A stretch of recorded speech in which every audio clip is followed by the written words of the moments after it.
So welcome to the Writers Center. And to get us started, my name is Zach Powers. I'm the Artistic Director of the Writers Center, but we also have one of our board members, our board secretary and treasurer, Bill Deviney, who's an area attorney, among many other things, but a supporter of the Writers Center, a supporter of literature. And I'm really honored that he wanted to come join us. He asked specifically to do an introduction to this event. So Bill, I just want to welcome you to the Writers Center stage and hand off to you to introduce yourself and the Writers Center to our guests. All right, well, thank you. Good evening, everyone. As Zach mentioned, my name is Bill Deviney, and I'm a board member at the Writers Center. I want to thank everyone for coming. This is my absolute favorite event all year, and I look forward to it every year. I know you didn't come here to hear me speak, but if you bear with me just a moment, I'd like to briefly tell you a little bit about the Writers Center and give it a little plug. We're a nonprofit that was funded in 1976 by a group of writers and small publishers who were trying to grow the literary community in the DC area. Now we try and help both aspiring writers and established writers get through every stage of the writing process, from inspiration to publication. We offer classes. We offer them both online, which have become very popular during COVID, as you can imagine, and we also offer in-person classes.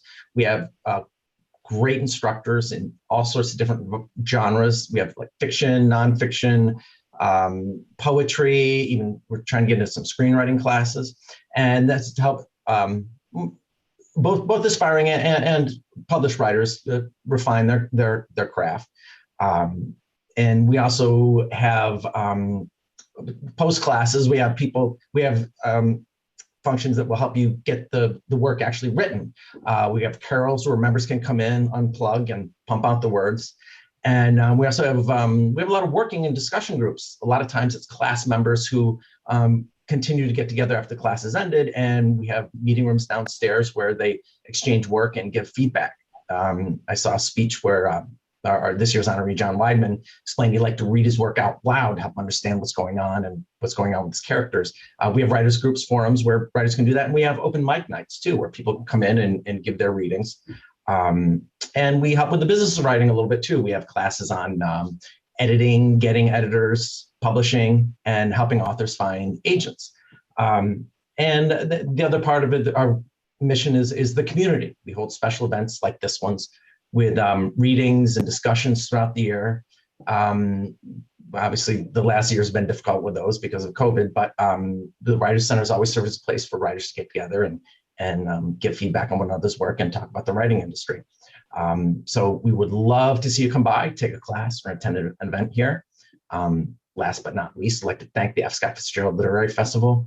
They do a fantastic job every year with the entire festival, including this event. The readers are always outstanding, and they always get just fantastic honorees every year. And John Wideman is certainly no exception. He's got to be on anyone's short list of great American writers. He's certainly on mine. Not that carries much weight, but just having him and our readers today be associated with the Writers Center, it raises our stature in the community. So we're very grateful, and we look forward to working with the F. Scott Fitzgerald Literary Festival for years to come. And thank you very much for listening. Thank you so much, Bill. And yeah, we just put the link in. So if you haven't done so already, you can sign up for the F. Scott Fitzgerald Literary Festival main event tomorrow for free. And that includes, we're here with readings sort of in tribute to John Edgar Wideman, and he will be giving a keynote talk tomorrow as well. So just follow that link in the chat window. If you haven't checked out the festival lineup already, there's some other activities and things as well, but obviously check out the John Edgar Wideman talk in midday, I believe, for the festival as well. So thank you again, Bill. Thank you again, everyone, for joining us. Thank you for our readers this evening. And thank you to the F. Scott Fitzgerald Festival, Literary Festival, for helping us put this event together and helping promote it to everyone in our literary community. So without any further ado, I do want to go ahead and get started to the meat of the evening, which is readings in tribute to John Edgar Wideman. with our three esteemed authors. Our first author of the evening is going to be Morowa Yejidé, who is a DC native, author of the acclaimed novels Time of the Locust and Creatures of Passage, and as well as someone that I've had the pleasure of over this last, since your book came out, since before your book came out, we did a print interview, and then we did an in-person one of the Writer Center's virtual craft chats. So it's been a real pleasure to know your work, to get to know you, and now it's my even greater pleasure to get to introduce you to everyone here today. So Morowa, if you would please unmute yourself and share your reading with us. Thanks so much, Zach. I'm pleased to join this wonderful event. And I'm going to read a small section from the beginning of Creatures of Passage. I think it gives a sense of the book. And mainly, it gives a sense of the spirit of shedding light on Washington, D.C., great city, filled with great people. Nephthys Kinwell was not a savior of souls. That was God's charge, or maybe the trade of the devil. But she did ferry souls from one quadrant to another and over the streets that now covered the prehistoric marshes of the capital of the territories. There was a certain geography to it all, she'd learned, to the win-lose draw of lives. For Nephthys Kinwell knew, as all wandering hearts do, that it was not enough to know where things happened in the lines and circles of human lives, but why. Since the reasons for happenings were buried much deeper than the happenings themselves. So she never had to look for the signs, omens, bones of creatures of passage. They found her. The kingdoms of the land that together made the United Territories had just turned 200 years old the summer before, a fledgling in the long line of empires risen and fallen. But in 1977, Anacostia was still the New World, an isle of blood and desire. It was the capital's wild child east of a river that bore its name, a place where much was yet discovered. Anything was possible in that easternmost quadrant, where all things lived and died on the edges of time and space and meaning. It was a realm of contradictions, an undulating landscape of pristine land and dirty water, of breathtaking hills and decimated valleys. Crabapple and cherry trees flourished in the yards of abandoned houses, and centuries-old oaks flanked run-down corner stores. Pushers stood watch for cars when little kids were crossing the street, and junkies held doors open for old women. Paroled men played basketball and chess with fatherless boys. The unemployed sat in windows and kept tabs on the injustices of the land. "I'll tell your mama," was the universal threat, because next to God, there was none more powerful. And the damnation and glory of man was forever intertwined in Anacostia, since all who lived there were faced with the unconquerable presence of both. So the mechanics of rule and office and Congress and the 4-year-old District of Columbia Council was all a vast gray mass glimpsed across the water. Fairfax, Arlington, Montgomery, and Prince George's fiefdoms were distant domains. The triumvirate of the White House and the Lincoln Memorial and the Washington Monument stood alabaster and resolute, and like the Acropolis, held great dominion. But their reach was hardly felt in that east of the river realm, where people lived a reality that was and was not of their own making, where dreams came true, even when people didn't want them to. Now Nephthys Kinwell sat on the throne of a worn-out chair in a crumbling Anacostia apartment on the anniversary of her twin brother's death, or rather, the day he was found in the river. Each passing year marked the loss of her binary existence, and this observance only heightened the unbearable inertia of one. She didn't have the strength to get behind the wheel of the Plymouth at a time like this. She had no will to help her passengers journey through the pitch black of the happenings of life, for sometimes she was the one adrift, and none of the people who got into her car could help her cope with the past, nor could the white girl in the trunk charm what lay ahead. Nephthys settled deeper in her chair and reached for the small flask that lived always in the pocket of her housecoat and brought it to her lips and drank what was left. The passage of years did not make the image of her brother's bloated figure among the putrid waters of the Anacostia River any easier to bear. Worse were the seemingly pleasant, undisturbed faces of the police officers when she'd arrived at the station to file that useless report. Her brother's death was labeled unsolved, as if his life had been a riddle, his very existence quickly called into doubt. That was why she'd spread his ashes that way, in different places. It allowed her to think of him living in other bodies of water instead, moving through other currents that gave him passage to better places. The cherry blossom flecked currents of the tidal basin, the shallow majesty of the Lincoln Memorial reflecting pool, the slushy inflow of the Macmillan Reservoir, the black tranquility of the Georgetown Canal, the roiling deep of the Potomac River. It's all gone now, she thought. Now there was only the Washington Navy Yard and Bowling Air Force Base. Now there were overgrown lots and houses that were no longer homes. Now people walked the streets as shadows of themselves, joining the ghost tribes of the Nakotank Indians, creatures of passage from one generation to the next. Her half finger throbbed harder still, and once more she was reminded of how life could begin and how it could end. She caught a glimpse of herself in the faded oval mirror that hung from the desiccated wall like a witch's talisman and turned away. She did not want to see the creases that time had ground into her walnut-colored face, her graying hair now blending with the dust. More and more, she was uncomfortable looking at her reflection in that mirror. For the deeper she looked, the more she had a creeping feeling that someone was looking back. And that's the end. Thank you. Thank you so much, Morowa. Thank you. That was beautiful. And I will just throw in my own. I love that book so much. It was such a pleasure to read. It's so beautiful and hurting and touching and weird. And I mean weird in the best way possible. Just such a rich imagination of the weirdness of existence and possible existences. So everyone, please do check out Morowa's work. It's fantastic. Thank you again for joining us. Thank you. All right. Up next, it is my pleasure to introduce Kyoko Mori to the stage. She is the author of a ton of books in both fiction and nonfiction. Her first novel, Shizuko's Daughter, was an award-winning novel. She teaches at George Mason University, just up the road a bit. I'm in Arlington, so just up the road a bit from me. Who knows where everyone else is right now? And also in Lesley University's MFA, low residency MFA program.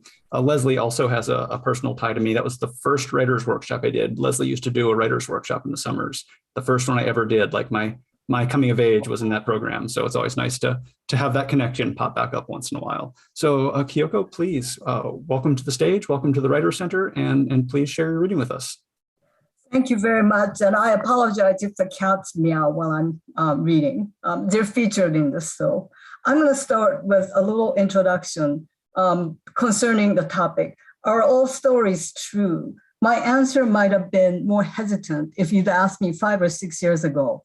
But in this era of QAnon conspiracy theories and the big lie that persists about the stolen election, I can only say no, simply no. But some or even many stories are still true or continue to be true, fortunately or unfortunately. I recently reread John Edgar Wideman's Doc's Story, originally published in August 1986, and I rediscovered this passage. Never more than a sprinkle of black faces in the white sea of the university. Doc used to laugh till the joke got old. People freedom marching and freedom dying, Doc said, but some dumb stuff never changed.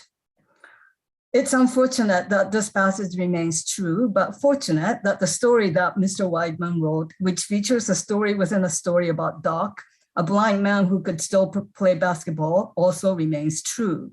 If the main character, the heartbroken man who only knew Doc through the stories, had told his lover about the afternoon Doc got on the court and held his own, she might not have believed him and left him anyway. but he would have had the chance to argue that anything's possible, we're possible, thereby giving his best shot at keeping her. And either way, what stays is this image. The ball arches from Doc's fingertips, the miracle of it sinking. The essay I'm going to read from tonight was written for the upcoming issue of Conjunctions, which assigns a topic for each issue. The title of this issue is States of Play, the Games issue. My essay is about clothes, wardrobe, as components of deadly games, but this middle part uses sports, both feline and human, as another lens. The essay is titled Dress to Kill, Dress to Live on sartorial games. It's my tribute to Mr. Wideman's stories. It's also a Halloween story. You'll recognize the witch when she makes her appearance. My two cats, Miles and Jackson, have never left their apartment except to be driven to the veterinarian's office for checkups and shots. And yet every game they play is about hunting and killing, so they can feed themselves and survive should they find themselves alone in a wilderness. Jackson can leap straight up into the air to bat down feathered toys on street. Miles prefers toys that mimic the size and the movement of ground crawling or lower flying prey. It's no coincidence that Jackson watches birds that come to the feeder and Miles does not. Or that when a fly buzzed around her apartment the other day, Jackson lost interest in a few minutes while Miles persisted, stalking his prey from room to room as it flew lower and more clumsily. Finally, after half an hour, Miles swatted it against a wall, scooped it up with his paw into his mouth, chewed it for a few seconds, trotted over to me and spat it out on the desk next to my hand. I think I was supposed to eat it. Miles, a smart cat who plays the long game, understands that feeding me and keeping me alive is the first step to his own survival. That fly was among the 5 or 6 creatures, all of them insects, that my cats killed in the 11 years they've been with me. But I'm certain that this is due to a lack of opportunity rather than interest. House cats that roam outside kill small mammals and insects they don't bother to consume. And even when they hunt for survival, cats are notorious for the slow and torturous way they finish off their prey. When Miles plays with a toy mouse, they're doing it now, batting it around, tossing it up in the air and catching it in his mouth, letting it go and pouncing on it again and again, I get a pretty clear picture of how he would dispatch a real mouse if one ever came into our apartment. We're having a little enactment here. Obligate carnivores in need of frequent high protein meals, cats specialize in hunting a limited repertoire of small prey available to them. Like professional athletes, they have to be at the top of their game every day of the season. Each mouse they catch is used first as an exercise toy for further skill development, and only secondly as food. It is a minor miracle that house cats learn to distinguish between playing and hunting, at least with the humans and other felines they live with. Miles and Jackson never bare their claws to me when I hold their treats over their heads and encourage them to reach up. They don't go all out, although they almost sometimes, when they wrestle and chase each other around the apartment. They understand that they're only playing at hunting, killing, and defending their territory. If they were teenage athletes instead of cats, they'd be praised for their sportsmanship. All the sports I played in junior and senior high school emphasize the need to be competitive just the right amount. After passing another runner in the last stretch of a 1,000-meter race, you did not gloat about your superior speed. You shook your hand and said, "Great race, you really pushed me." You didn't master a killer serving volleyball in order to pick the weakest defensive player on the other team and aim every serve at her, knowing that she would miss it again and again. No one wanted to see a sore loser, but being a cruel winner was even worse. It's just a game. You had to tell yourself not only when you lost, but also, maybe especially when you won. While learning the art of civilized competition as an adolescent, I found myself living with a woman who saw me as part prey, part rival, part prop. My stepmother, Michiko, couldn't decide what I was to her, but she was convinced I needed to be obliterated. Within days of moving into our house, she entered my room while I was out and threw away the clothes my mother had made for me. Pleated and gathered skirts, blouses with intricate embroidery in the yokes, velvet dresses with lace collars, cotton dresses in floral prints and polka dots. A brutal game that decimated an entire section of my closet. Afterward, she replaced them with plain blouses and jumper skirts she'd purchased. Because we did not go shopping together, the new clothes did not fit. I was 12, short and skinny for my age. Michiko explained that my old clothes would have become too small for me when I finally hit my growth spurt. She guessed my size generously so the new wardrobe would last. But I knew that was a lie, that she was gaslighting me. She made my favorite clothes disappear and in their place conjured up a dozen nearly identical outfits that resembled giant moth cocoons. Encased in drab layers, I would forever remain a pupa, or else turn back into a caterpillar she could pick off and crush. Michiko had already proven herself capable of sinister magic. Just a month after my mother Takako's death, she had transformed herself from an illicit girlfriend into a fiancée, soon to be the wife. She had met my father, Hiroshi, at the hotel her parents operated in one of the cities he frequented on his business trips as an executive for a steel manufacturing conglomerate. She wasn't the only woman he had met at hotels and bars he patronized on his travels or in town, but she was the one he chose.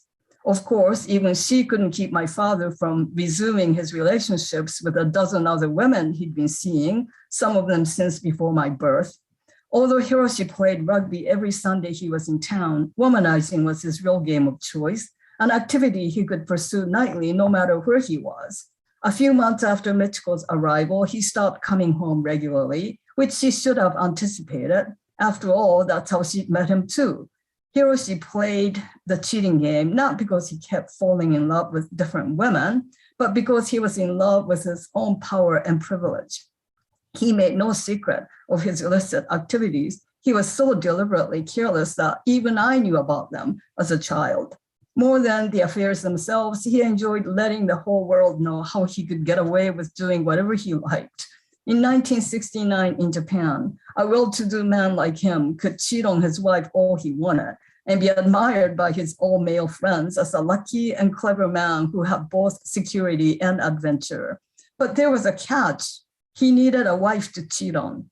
A cheater's reputation suffered, in other words, he lost the game, if his wife refused to accept the situation and left. A married man who had a dozen girlfriends was the envy of his friends. A divorced man who spent every evening with a different woman was an embarrassment to himself. Even movie stars didn't get married and divorced multiple times back then.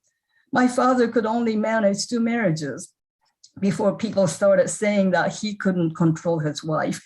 And there was no such thing as a trial living together period for a respectable couple of his generation.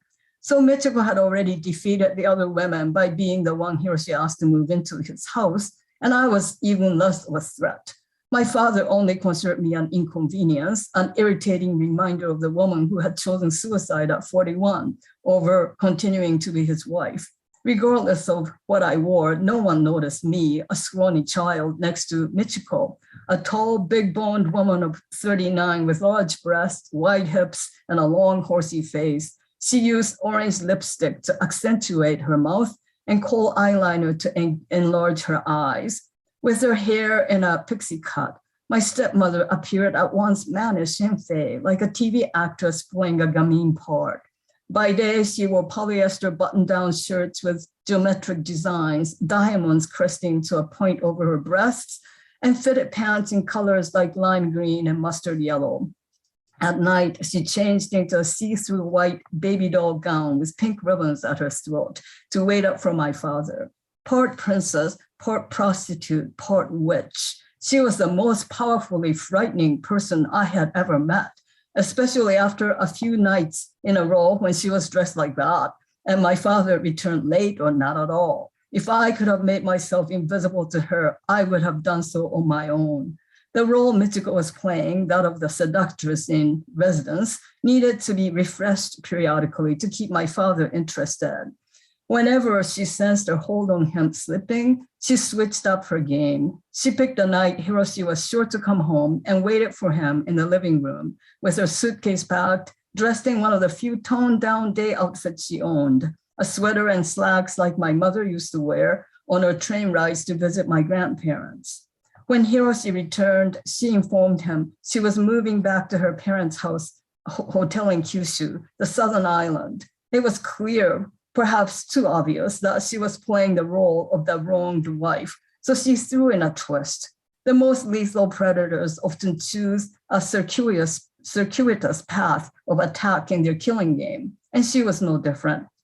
Instead of mentioning his affairs, she claimed that the reason for her imminent departure was me. I had treated her with such disrespect that she couldn't go on living in our house, although I was the main culprit. Hiroshi was to blame too for failing to control my behavior. "You're never here to do anything. Night after night, you leave me with her," she would scream. From my room upstairs, I could hear them arguing before my father tramped up the steps, opened my door, which had no lock, grabbed me and dragged me downstairs. I might as well have been a stuffed toy for the two predators to toss between them. There was no outcome that would be a win for me. I hated living with Michiko, but if she left, I'd be alone with Hiroshi, who I was sure would kill me. It didn't matter what I said or did. Their game always ended the same way. Michiko relented after Hiroshi beat me and made me cry. I never saw her unpack her suitcase afterward, but she had no personal possessions other than her clothes. Unlike my mother, Michiko didn't read, sew, knit, embroider, draw and sketch, write letters, or keep a journal. So if her suitcase was a bomb, my father had to defuse by hitting me. Then her clothes were the nails, screws, and multitudes of other sharp objects a terrorist would pack into her homemade device to rip her enemies into shreds. Michiko's bomb threats were so effective, she never had to leave the couch where she sat, much less take a night train to Kyushu. She was only a partial terrorist, but a complete consummate player, a bluffer and conniver, a con artist extraordinaire. But being cunning is not the same as being truly intelligent. My stepmother didn't truly understand what game she was playing or who her opponent was. She didn't stop to consider, was I her rival or easy prey she could practice on, a pest she needed to eradicate, or a prop she could use to manipulate my father? Was my father her prize, her accomplice, or her adversary? She longed to possess Hiroshi in a world from which all possible threats had been eliminated, but she was unable to parse the difference between the secure financial and social status she had already won and the emotional security she could never get from a man like him. No matter how many times he made him beat me to prove his love to her, Hiroshi only stayed loyal to her for a few weeks. He knew, even I knew, that Michiko couldn't leave him without suffering a greater loss than he. Hiroshi would always have his job and money, though his life might seem bleak without friends and co-workers to worship him, the playboy hero. Without Hiroshi, Michiko would have to go back to cleaning rooms and serving tea and drinks at her parents' hotel. The game was rigged in his favor, but neither of them would have gone all the way on their path of mutual destruction. They just acted out the same drama once every couple of months, as if to test each other or themselves. They knew when to stop, though barely, but my father was not playing when he hit me. He was truly angry at me, at Michiko, at my mother, who had forfeited the game and exited the scene, which was the ultimate rejection of the husband who had betrayed her. When Michiko blamed me for her unhappiness, she wasn't just playing either. Unable to accept that Hiroshi was the problem, she perceived or imagined everyone else to be a threat to her existence and responded with the same strategy each time, the unequivocal deployment of maximum aggression. She threw out my clothes in order to obliterate all traces of my mother, including me, her daughter, even though Takako was dead by her own choice, and my father never loved his first wife enough to have to forget her. she goaded Hiroshi into beating me because she wanted to see someone suffer, someone other than herself. Thank you. Thank you so much for reading that. And I put in earlier a link to Morowa's book that she read from. I'm putting in a link now to Kyoko's books that are available on bookshop.org, or go to your local independent bookseller and ask them to get them there. That's always the best way we can support our authors and our friends who write. So thank you so much, Kyoko, for coming. Thank you so much for reading. That was a wonderful piece, and I'm glad you shared it with us. All right, so turning now to our final guest reader of the evening, it is my pleasure to introduce, I guess I can say I've lived in DC long enough to say old friend. So old friend Ethelbert Miller. I can't remember the date we met, but it's been a little while now. So Ethelbert is a poet, a DC literary persona. He is one of the keystones of the literary scene in the DC area, and he's an activist for all good things. So it's my pleasure to welcome today. He's the author of many poetry collections, but also a brand new one, which is When Your Wife Has Tommy John Surgery and Other Baseball Stories. I'm realizing it's a World Series night, so as a baseball fan, we probably need to make sure we wrap on time so we can get to the I believe 8:09 is the first pitch. So I think we should be done in time for you to get to the World Series. So Ethelbert, thanks so much for joining us. Happy to see you as always. You read my mind. I'm going to read 9 poems.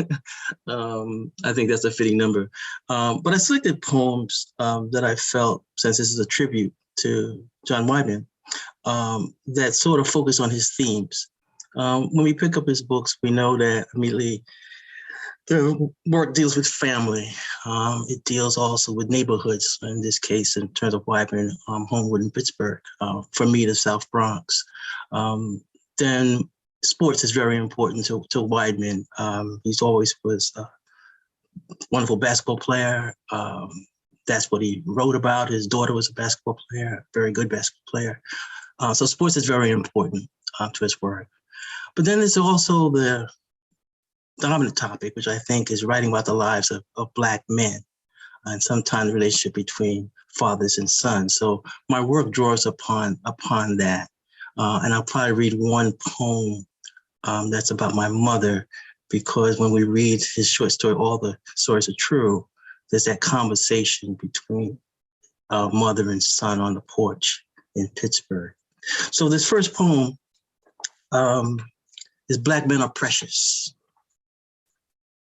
Black men, Black friends having strokes, Black men younger than me, good men with bad hearts, men who did not follow their fathers into factories or the post office, Black men who went off to college and pulled themselves up by degrees, men who did not sink into despair, but lifted their families into new homes, Black men who survived the bullets, streets, and police, Black men who saw the horizon and the stars.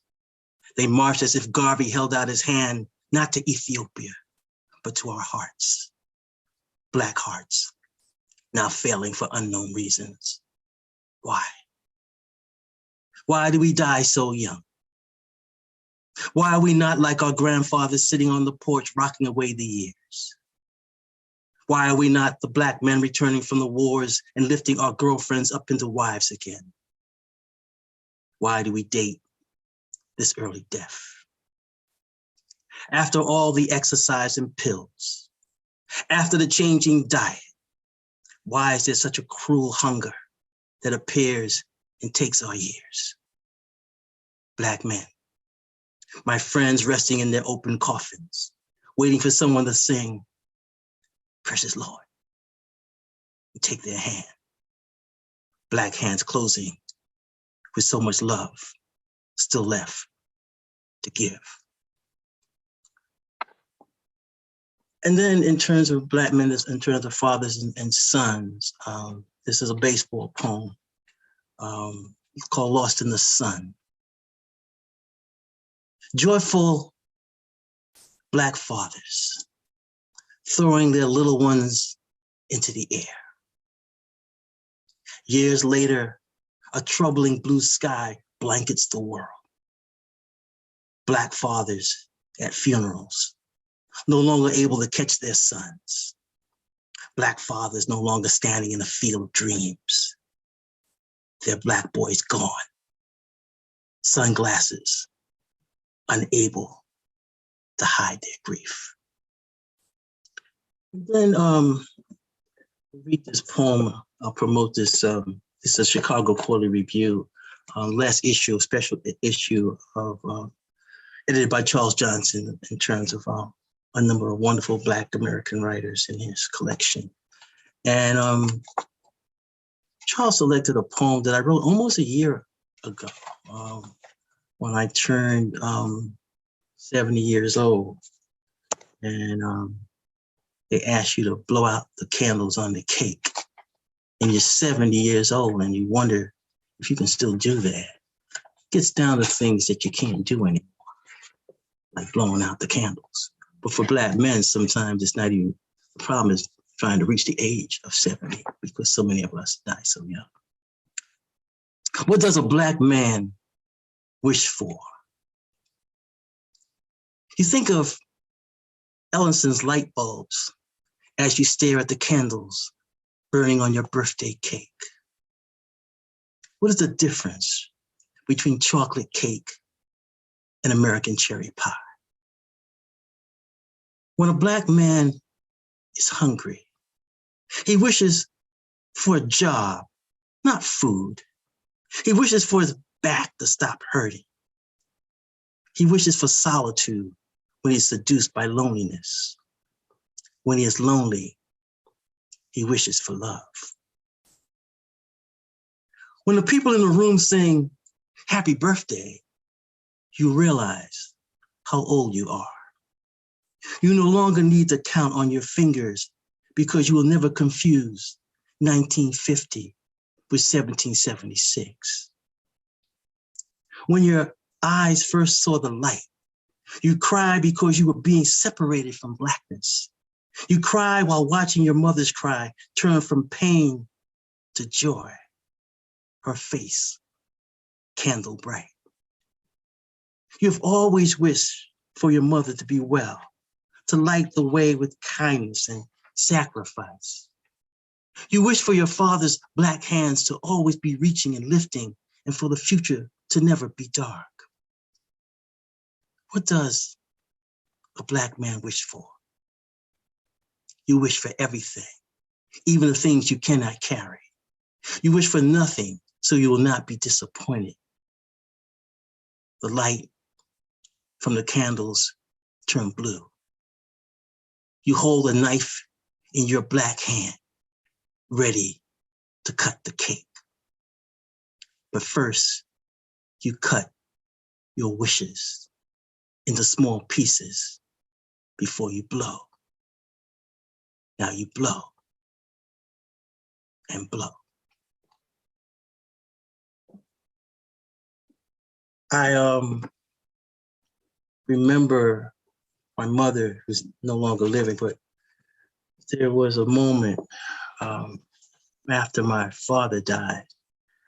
My mother became very ill, and my sister called me from New York and said, "You better get here because we don't know how long, our mother's gonna be here."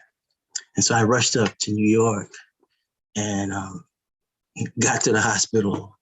My mother was looking good, And right after that, I got this poem. So the trip is really worthwhile. I saw my mother, she was okay, and I wrote the poem. And I borrowed some lines from Yusef Komunyakaa to open up the poem. Whoever said men hit harder when women are around is right. You push the door open, not knowing what to expect. She sits in a chair next to a hospital bed, just sitting. How long? Before you can even enter the room, a big smile of recognition kisses her lips before she kisses you. Her seamstress eyes survey your clothes. You're a rhinestone of a sun, slipping between her shaking hands. As the spark leaves her eyes, she withdraws under her hospital robe. So small she looks, so small she is, You want to leave, but you just came. It's just you and her. You're overmatched. Her moves change so quickly you can't avoid her jabs. There's bitterness in each blow. She has you against the wall. You're fighting with her again. This is sick, you tell yourself. You want to leave, but the bell never rings. You're trying to love her too much. You're losing another round. And maybe I got into this argument with my mother. I knew she was great, well, but the thing about poetry, and this is also in terms also when you're writing memoirs, how you turn and take your father or your mother's life and sometimes reduce it down to like one line. My whole education, for me to be able to be the first person in my family to go to college, go to Howard University, was actually paid by my mother being a seamstress. And so the line, "You're a rhinestone of a sun," slipping between her shaking hands, is one when I went back and I realized when I looked at my mother's life and the type of life she lived, the sacrifice that she made. True, there were arguments and that sort of tough love, but I always tell people I've never worked a day as hard as my mother or my father. Because it's this about stories, I thought I'd read a story that comes out of my neighborhood growing up. And this is a baseball poem, but it's also a poem about the South Bronx and also relationship between African Americans and Puerto Ricans. Roberto. Some kids in the projects didn't have gloves. They caught better barehanded, or so they wanted us to believe. Roberto's mother got him Converse sneakers, but they had no star in the logo. He cried until we left him alone. It was all his mother could afford. We didn't know this because we were children and had no kids of our own. We had gloves, cheap gloves, gloves with no pockets, no matter how much we kept punching into the center of them. The gloves had missing pockets, like our missing fathers who punched our mothers and swung bats at our heads. Our fathers were gone. We outgrew their absence. Our hands became too large for small gloves. Many were lost or stolen. One winter, we threw and caught snowballs with stiff fingers. Roberto once got me good and kept laughing, saying he was Clemente. That was the year after he discovered he was Puerto Rican and Spanish had yet to melt in his mouth. And I go back and, this poem, I'll never forget it. It was my friend Alberto, coming to the St. Mary's Project and play baseball. And he was so happy when he got his sneakers, And then my friend Carlton laughed at him and said, "Oh man, those are cheap sneakers, man. That's the real sneakers." And, I look back at that, especially now when we see the cost of sneakers, and especially for working class families, to provide for one of their kids to have good sneakers. And I always look at the hurt in terms of in Alberto's eyes. I never forgot that. And I guess this is the skill you have as a writer. You can go back to those memories and keep them alive in some form. I want to read a poem from a forthcoming book next year. It's the end of a baseball trilogy. And that book is called How I Found Love Behind the Catcher's Mask. And this is the poem that's the second poem in that book that comes out next year. Every Buddhist is a baseball player, 7 parts. 1, the bullpen is quiet when it laughs at the scoreboard and rubs its belly. 2, the rally over, you're the third out, your bat asleep on your shoulder. 3, falling from the sky, the ball, a small moon, falling like an eclipse into a glove. 4, the designated hitter sits in the dugout, practicing sitting meditation. 5, dirt on a jersey, a symbol of devotion to the game. 6, every Buddhist, a baseball player, each breath, a pitch, a catch, a hit. 7, the road from the minors to the majors is the path of two directions. And I'm going to read, I said 9 poems, so I'm going to read 3 more. I'll go back to this Chicago Quality Review, and this is just me as a making up the stories. And I take people's names and I use them in my story. I ask permission. So there's a series of poems that I wrote inspired by the poet Shonda Buchanan, and I use Shonda's name because I just like the name of the, I just like her name. And so these are 2 poems, Slave Narratives. I slip indoors after searching for hours for the North Star. Rumors have been spreading about how a fabulous day is a night with no moon. The problem with plantation is that the pizza driver never comes. Just yesterday, my copy of Ebony was delivered to the big house. Master had a fit. Now I have to hide my Coltrane and Miles records under the big quilt. I hear slavery is hard on the eyes, but a beautiful woman can teach you to read in the dark. And this is 1865. After Lincoln's death, old people lost their dreams. There was only emptiness behind their eyes. There were rumors that spread about Africa and the Big River, places where the land gave birth to food and shelter. Tired feet left every morning, and every day we counted a loved one among the missing. It was Chandra I tightly held each night. I buried my face in the center of her back. I held her tighter than slavery. I was man in chain. I searched for the softness of her blackness under her scars and all the false promises of freedom. I loved her like the North Star I could barely see. And this last poem is the last poem in When Your Wife Has Tommy John Surgery. And it's When the Gains Return. And it's actually for my friend Emily Rudder, who wrote the introduction. She's a baseball scholar. When the Gains Return. When the Gains return, we will not hide behind the mask. We will race out onto the field to bask in fellowship and embrace the sky, sun, and the 4 bases below. There will be no fear in the air, no sickness in the stands. There will only be cheering and clapping and a knowing that baseball is what matters and our dreams are round and hard and at times get caught in our gloves. When the tarp is lifted and rolled back, a sudden beauty will appear. It will be the memories of what we missed and what we love. It will be baseball.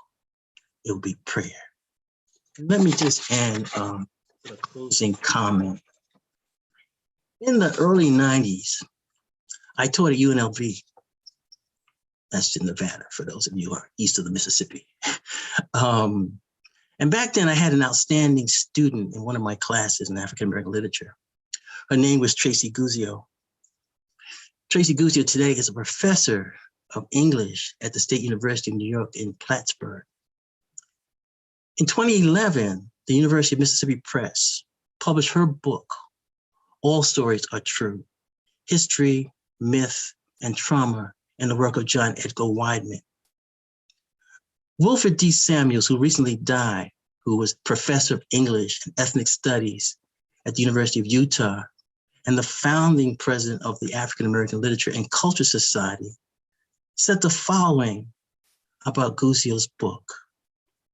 Scholars of American and African American literature in general, and specifically Wideman scholars, have long awaited a truly serious scholarly study of the genius and creativity of John Edgar Wideman. Guzio has now firmly set the standard on which all future Wideman studies must be measured. And I say that with sort of pride. You know, many times people say, oh, Ethelbert was my teacher. No, they just hung out in my office. But Tracy Guzio was one of my students. And this is her book, All Stories Are True. And this is a fantastic, book on because Wideman's a difficult author to understand. And I remember when I was organizing some of the AWP conferences, I arranged it for Tracy Guccio to introduce John Wideman. And he was really impressed by the introduction.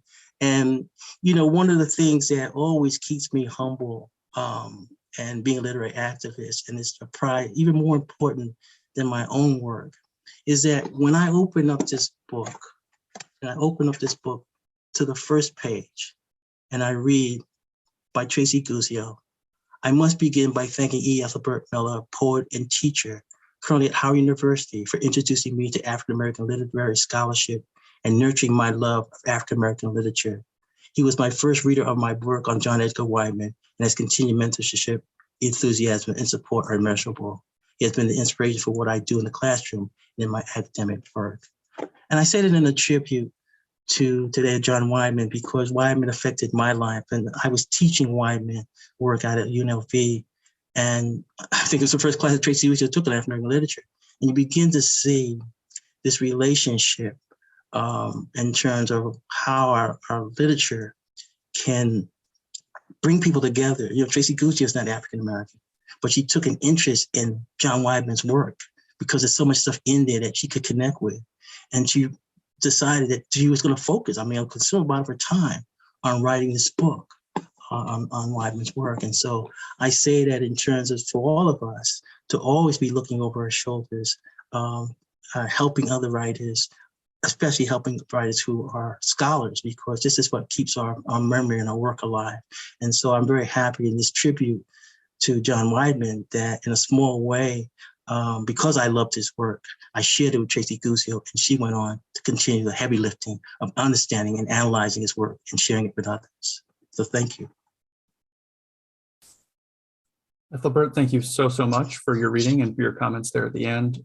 It's always a pleasure to have you. Just real quickly, I did want to remind everyone that we are the pre-event for the main event tomorrow. So please go to the F. Scott Literary Festival website and check out everything that's coming up. It includes the keynote by John Edgar Wideman, another keynote talk by Michael Durda, as well as Ethelbert. You'll be leading a workshop in the afternoon. If you happen to be one of the Fitzgerald High School scholars, you'll be taking a workshop with me. I don't know if I see any here today, but there's a bunch of other programming too, so please go to the website and check it out. Thank you to Bill Deviney, our board member, for coming out and providing the introduction to the center. Thank you to everyone at the Writers Center, and thank you to our audience. And most of all, thank you to Morowa, Kyoko, and Ethelbert. This was a fantastic evening of readings. I'm very happy to say that we finished in time to make it to the World Series. So let's go watch some baseball now, everyone, and see you everyone tomorrow, hopefully. Have a good night.